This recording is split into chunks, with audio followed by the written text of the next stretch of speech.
Do you guys want to catch stacks and stacks of kokanee like this right here? Well, if you do, you clicked the right video. Welcome back, ladies and gentlemen, to another episode of Humbug Videos. I'm going to be showing you guys my secret kokanee rig that just destroys fish. Even when fish are picky, like today, these fish were still really picky and, you know, just finicky under the ice, and we still managed to hammer out our limits on them. Yeah, I'm gonna show you guys the rig, show you guys some fish catches. It's gonna be a good video. You're gonna learn a lot. Stay tuned. Hope you guys enjoy the video.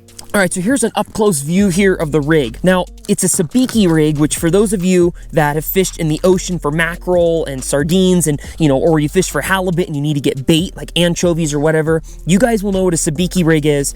Typically, you put your weight down here, and it is a 6-hook rig. And so there are these tiny little flies on here, and it's usually 6 hooks, and it goes up to your line, and they're super small, but you drop them down in the big schools of bait fish, and that's what you catch all your live, you know, anchovies and sardines to go catch fish, because live bait in the ocean is king. But for kokanee salmon, they tend to work very similar. Now, each state is different on regulations on how many hooks you can use. So in this case, I've actually cut the sabiki rig in half. This is our main line right here, right? So this is the main line up to my rod, and all I have is a small barrel swivel here tied to the sabiki rig that I bought. They're like 99 cents. They are so cheap, and if you cut it in half, you get 2 rigs out of it.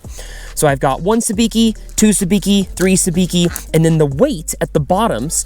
Now in the ocean, you don't put a spoon on the bottom, you just put usually a little, you know, like a ½ ounce weight, and that's what you're just jigging. But in this case, spoons are one of my favorite baits for kokanee. So I actually put the spoon on a swivel on the end of the rig. And so what I actually noticed is, I think of the 12 kokanee we caught today, I think 6 or 7 of them were actually caught on the spoon and not the baits, which the baits is kind of the whole point of the rig. But that spoon can be a big time calling card for them, and it can bring them up.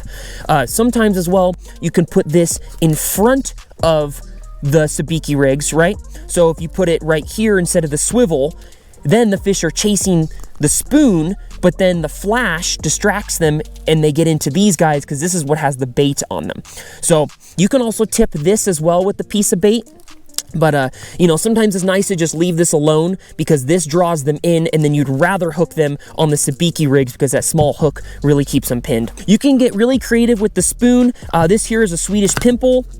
This one is a frostbite. This one's super, super heavy. It's got a little rattle in there too, which is nice. This is a frostbite as well. This one's a dinner bell. I love this one right here. You can use a big Castmaster. There's so many different baits you can use. You can really get creative with this. Sabiki rigs all have different colors, so if you can go on Amazon or whatever, I will have links below. You can get different colors for these. The nice thing as well is a lot of these glow in the dark, so these beads have little like UV in them. So when you're down 30, 40, 50 feet for some of those kokanee schools, they're really gonna see it, especially if you hit it with a little blue light, you know, beforehand and get it really, you know, charged up. But I have tipped them with a small little mealworm. These ones are dyed. They're red dyed mealworms, and a little bit of red on each of the hook is awesome. Kokanee love pink like that. You can also use like a Potski fire corn. There's a bunch of different stuff. You know, you could use like, you know, pieces of shrimp. You can really get creative with it. But the smaller the hooks, the better, in my opinion. The kokanee out here are extremely finicky, so I am typically using like a size 12, or, you know, I'd say 12 to 14 is what I'd want. You can use 16, 18s. Those sabikis are really hard to find, but you can also tie your own. I mean, that's something I've considered doing as well. Yeah, super cool. I mean, talk about an easy, cheap rig. You probably already have spoons in your box, and sabiki rigs are $1, and you can split them up and do 2 apiece. So incredibly easy. You can get really creative, mix up whatever different baits you want, and it just flat out catches fish.